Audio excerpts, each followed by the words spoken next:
হ্যাঁ বন্ধুরা দেখুন, আকাশের বাবা সকালবেলা গরু দিয়ে আসতে মাঠে গিয়েছিল। যেতে গিয়ে দেখুন শালিকের একটা বাচ্চা পেয়েছে। গতকাল রাত্রে ভীষণ তো ঝড় বৃষ্টি হয়েছে, ঝড় বৃষ্টিতে মনে হয় বাসা থেকে পড়ে গেছে, পালার ভিতরে ছিল। তো আকাশের বাবা নিয়ে চলে এসছে। টুকুকে দিতে মাঠে যায় যে প্রতিদিন, আর যেতে গিয়েই পেয়েছে। আমি আর আকাশ তো শুয়েছিলাম, আকাশের বাবা শালিক পাখিটা এনে আমাদের ঘুম ভাঙিয়ে দিয়েছে। নমস্কার বন্ধুরা, সুপ্রভাত। আজকের পর্বটা সুপ্রভাত জানিয়ে শুরু করলাম। আশা করি আপনারা সকলেই ভালো আছেন, সুস্থ আছেন। সুন্দরবন কৌশল হাইসেলে আর একটা নতুন পর্বে আপনাদেরকে স্বাগত জানাই। বন্ধুরা দেখুন, সকাল সকাল একটা শালিকের বাচ্চা পেয়েছে আকাশের বাবা, তাই নিয়ে আমরা বসে আছি। ওকে কি খাওয়ানো যায় তাই ভাবছি। ওর মা মনে হয় ওকে খুঁজে খুঁজে পায়নি। দেখুন কত বাচ্চা, ছোট একটু উঠতে পারে না। দেখুন কিরকম করছে, খাবে, খুব জোরে খিদে পেয়েছে। কালকের ঝড়ে পড়ে গেছে মনে হয় বাসা থেকে। ওর মা মনে হয় খুঁজে খুঁজে কষ্ট পাচ্ছে। হয়েছে কেন উঠতে শিখে ছোট ছোট রানা। খুলতে দেবে না, ঠান্ডা। বন্ধুরা আজকের পর্বটার প্রথম থেকে শেষ পর্যন্ত আপনারা দেখতে থাকবেন। রান্না বান্না কি হবে জানি না। সকালবেলা তো শালিক পাখিদের বাচ্চা এনে আমাদের ঘুম ভাঙিয়ে দিয়েছে, আর আপনাদের সাথে শেয়ার না করে পারলাম না। তো আপনারা প্রথম থেকে শেষ পর্যন্ত দেখতে থাকুন, আশা করি ভালো লাগবে। দেখুন বন্ধুরা, আকাশের বাবা এক শালিক পাখির বাচ্চা সকালবেলা নিয়ে এসে আজকের তো পুরো একদম সব কিছুই বরবাদ করে দিল। আকাশ তো স্কুলে গেল না, আর আমারও কোনো কাজই হলো না। এর পাশে বসে থেকে থেকে দেখুন সারাদিন বসে আছি এর পাশে। কোনো রকমে দুপুরবেলা দুটো রান্না খাওয়া করে নিলাম, এখনও কোনো রেসিপি হলো না। এখন যাব, এবার রেসিপি করব, রান্না বান্নার দিকে চলে যাব। আর দেখুন এ কীরকম ওর কোলের ভিতরে থাকে। একে যে ছেড়ে দিয়ে আসবো বন্ধুরা, কুকুরে টুকুরে ধরে যদি খেয়ে নেয় ওই ভয়ে কিন্তু ছাড়তে পারছি না। আকাশের বাবা যদি না নিয়ে আসতো না, ওই ঝোপের ভিতরে কিন্তু ও মরেই যেত। না খেয়ে তো মরে যেত। কখন পড়েছে কালকের রাত্রে ঝড়ে, তা ঠিক আছে, থাক আকাশের কাছে। আকাশ তো খুব একা, ওর সাথে বন্ধু হয়ে থাক। আর বন্ধুরা আপনারা প্লিজ কমেন্ট করে জানাবেন এর নাম কি দেওয়া যায়। এর কোনো নাম দিতে পারলাম না। নতুন অতিথি আমাদের বাড়িতে, একদম পুচকো অতিথি। এই তো কিরকম হাঁ করছে, দেখো পুচকো অতিথি। এর কি নাম দেওয়া যায় আপনারা প্লিজ কমেন্ট করে জানাবেন। যাই দেখি, চলো আকাশ রান্না বান্না করে আসি। তুমি পাখি নিয়ে খেলা করো, স্কুলে গেলে না তুমি আজকে। আর আজকে শনিবার বলে আমি আর কিছু বললামও না, কারণ অল্প টাইম ক্লাস হয় তো ওই জন্য। শালিকের বাচ্চা মানুষ করার দায়িত্ব আকাশের। আকাশের ঘাড়ে এসে পড়েছে, আমাকে দিচ্ছেই না খাওয়াতে। ওকে একটু গুছিয়ে রাখবো যে, দিচ্ছেই না। দেখুন ও কীরকম সারাক্ষণ নিয়ে খেলা করতে আছে। অত চটকাস না রে। আকাশ টাইম টেবিল ওকে খাইয়ে যাচ্ছে। একটানা ওরা খেতে পারে, ওই খাবার হজম করবে তারপরে না খাবে। ও খাইয়েই যাচ্ছে খাইয়েই যাচ্ছে। হেগে দে, আকাশের কাঁধে হেগে দে।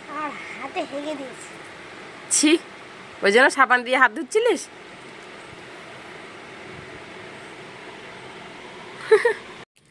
বন্ধুরা চলে আসলাম হাইসেলে। আর দেখুন উনুন জ্বালিয়ে নিয়েছি, আর আমি ডিম সেদ্ধ করে রেখেছিলাম দুপুরবেলা একেবারে রান্নাবান্নার সাথে। তখনই 4টে ডিম সেদ্ধ করে নিয়েছিলাম, উনুনটা জ্বালিয়ে নিয়েছি। এখন কড়াটা বসিয়ে দিচ্ছি। আজকের কিন্তু থাকবে ডিমের পকোড়া, একদম অন্য রকমভাবে আজকের আপনাদের ডিমের পকোড়া করে দেখাবো। একদম সহজ সিম্পলভাবে আপনারা খুব কম সময়ের ভিতরে এই ডিমের পকোড়া বানিয়ে খেতে পারবেন।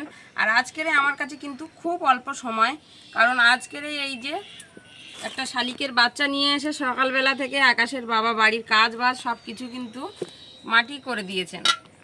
কারণ সকালবেলা থেকে আমি আর আকাশ টুকটাক আমি কাজবাজ করছি, আর আকাশ তো সারাক্ষণ বসে আছে স্কুল পাশলা যাওয়া বাদ দিয়ে। কি করা যাবে, একটা দিন ওর পিছনে খুব টাইম দিচ্ছে। আর আমিও সকাল থেকে একটু একটু করে কাজ করছি, আর ওর ধারে গিয়ে বসি। যে কাজগুলো না করলে একেবারে সংসারটা চলে না, তেমন করে দুপুরবেলা রান্নাবান্নাও করলাম, আর সকালবেলা তো ভাতে ভাতে খেলাম। আর এখন আবার নিয়ে চলে এসেছি ডিমের পকোড়া। আজকের কিন্তু ডিমের পকোড়া খাবো। আর এখন ওয়েদার কিন্তু ভীষণ ঠান্ডা, কারণ কেন বলুন তো, কদিন ধরে না খুব বৃষ্টি হচ্ছে। আর এইরকম ঠান্ডা ওয়েদারে তো ভীষণ ভালো লাগে তেলে ভাজা জিনিস খেতে। তো তাই জন্য নিয়ে চলে আসলাম আজকের ডিমের পকোড়া। তো আপনারা প্লিজ প্লিজ সম্পূর্ণ ভিডিওটি দেখবেন, আশা করি ভালো লাগবে। আর আমাদের পাখির নাম কি দেব জানাতে ভুলবেন না। একদম পুচকু পাখি, দেখুন একেবারে একটুখানি চুপচাপ বসে আছে। যেখানে যাচ্ছে আর কি সাথে করে নিয়ে যাচ্ছি, ওকে একদম কাজ ছাড়া হতে দেবো না। ওকে ছেড়ে দিতে মন চাইছিল, আকাশের বাবা সকালবেলা বলছিল যে ছেড়ে দাও, তো ছেড়ে দিলে ওকে যদি কিছুতে খেয়ে নেয় তো ছেড়ে দেওয়াটা বেকারই হয়ে যাবে। ওই জন্য আর ছাড়লাম না, আছে দেখা যাক কদিন থাকে। আর ইচ্ছা তো আছে, পেয়েছি যে কালে রেখেই দেবো কাছে। দেখুন ডিম 4টে ছাড়িয়ে নিয়েছি। এবারে ডিম 4টেকে আমি এরকমভাবে চাকা করে নিচ্ছি, চাকা করে পকোড়া বানাবো।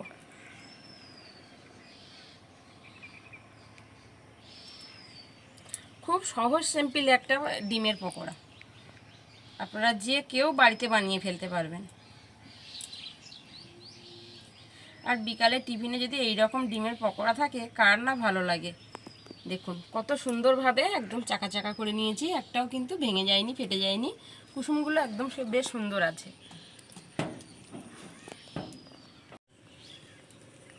বেসনের গোলাটা তৈরি করে নেব, তার জন্য আমি একটা পাত্র নিয়ে নিয়েছি এখানে, আর দিয়ে দিচ্ছি বেসন পরিমাণ মতো।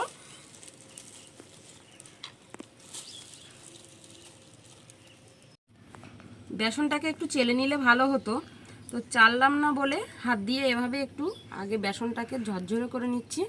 এভাবে চেপে যদি দানা দানাগুলো থাকে একটু ভেঙে দিচ্ছি। আর দেখুন কিভাবে বসে আছে চুপচাপ করে। এর পাশে আমি কড়াইতে বন্ধুরা তেল দিয়ে দিয়েছি, ঝটপট যাতে হয়ে যায়। আপনারা পকোড়া যদি ভাজার কোনো প্ল্যান থাকে একেবারে খাওয়ার সময়, মানে দুপুরবেলা রান্নাবান্নার সময় একেবারে সেদ্ধ করে নেবেন, যেমনটাই আমি আজকের করেছি। দুপুরবেলা রান্নাবান্নার সময় কিন্তু আমি রান্নাবান্না হয়ে যাওয়ার পরে আমি 4টে ডিম সেদ্ধ বসিয়ে দিয়েছিলাম।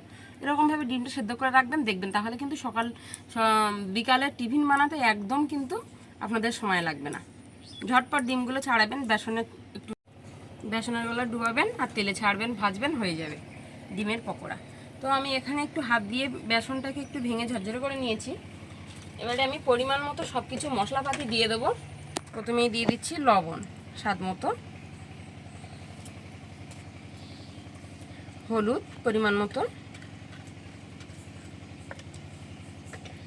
তারপরে দেবো লঙ্কার গুঁড়ো, ঝালটা আপনারা আপনাদের পছন্দ মতোই দেবেন, যে যেমন খান আর কি।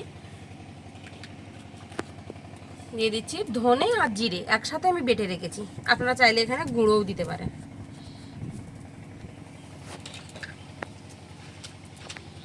আর দিয়ে দিচ্ছি একটু গরম মশলার গুঁড়ো। ব্যাস, ঘরোয়া কটা একটু মশলার উপকরণ সবার ঘরেতেই অ্যাভেলেবেল থাকে। সব কিছু মশলা একটু মাখিয়ে নিচ্ছি, সব কিছু বেশ ভালোভাবে মিশিয়ে নিয়েছি। এবারে আমি এখানে অল্প অল্প করে জল দিয়ে গলাটা বেশ সুন্দরভাবে তৈরি করে নেব। একদম কিন্তু পাতলা হবে না, আবার একদম মোটা হবে না, একটু মিডিয়াম রাখবো।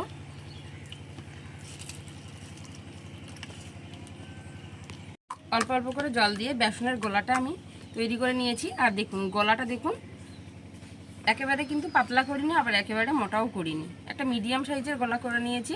এবারে আমি এখানে অল্প একটু খাবার সোডা দিয়ে দেবো, 1 চিমটি মতো খাবার সোডা। আপনারা নাও দিতে পারেন, ঘরোয়া ব্যাপারে খেতে গেলে আবার দিলেও হয়, নাও দিলেও হয়। আমি একটুখানি দিয়ে দিলাম 1 চিমটি, দিয়ে আবারও বেশ ভালোভাবে মাখিয়ে নিচ্ছি।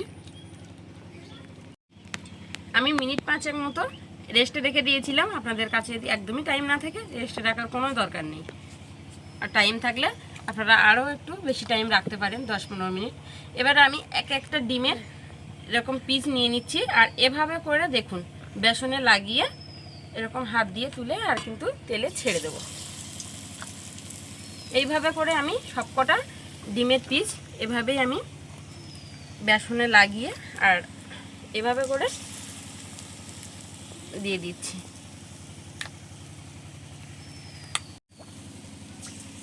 আর ডিমের কুসুম পিঠটা নিচের দিকে করে রাখবেন,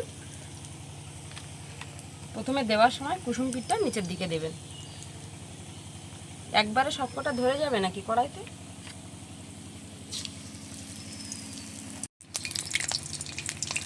এবারে নেড়ে চেড়ে আমি সব পিঠগুলো বেশ ভালোভাবে ভেজে নেব।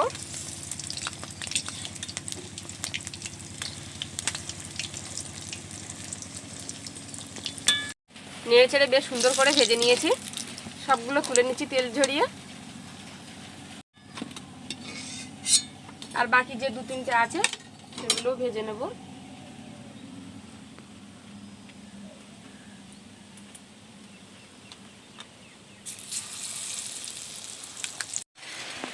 সবগুলো বেশ সুন্দর করে ভেজে নিয়েছি, তেল ঝরিয়ে তুলে নিচ্ছি।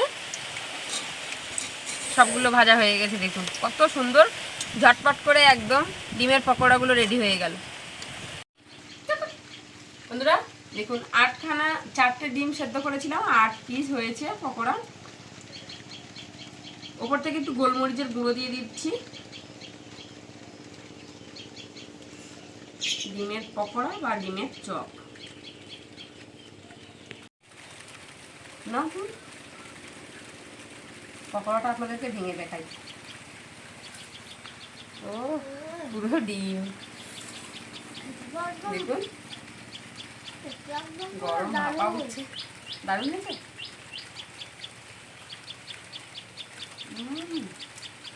অসাধারণ হয়েছে, দুর্দান্ত টেস্ট। একদম অল্প সময়ে ঘরে থাকা সামান্য কিছু মশলার উপকরণ দিয়ে এইরকম দুর্দান্ত টেস্টের ডিমের পকোড়া বাড়িতে বানিয়ে বিকালবেলা খান, আর বাড়ির ফ্যামিলি সবাইকে খাবার, সবাই খুশি হয়ে যায়।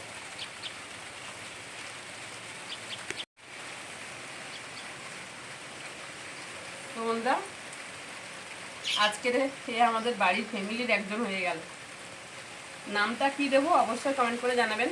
আর আজকের পর্বটা এখানে শেষ করে দিচ্ছি। দেখা হচ্ছে আগামী নতুন পর্বে। ততক্ষণ আপনারা ভালো থাকবেন, সুস্থ থাকবেন, সাবধানে থাকবেন, আর আমার চ্যানেলটা সাবস্ক্রাইব করে আমার পাশে থাকবেন। এতক্ষণ সম্পূর্ণ ভিডিওটার সাথে থাকার জন্য অসংখ্য ধন্যবাদ।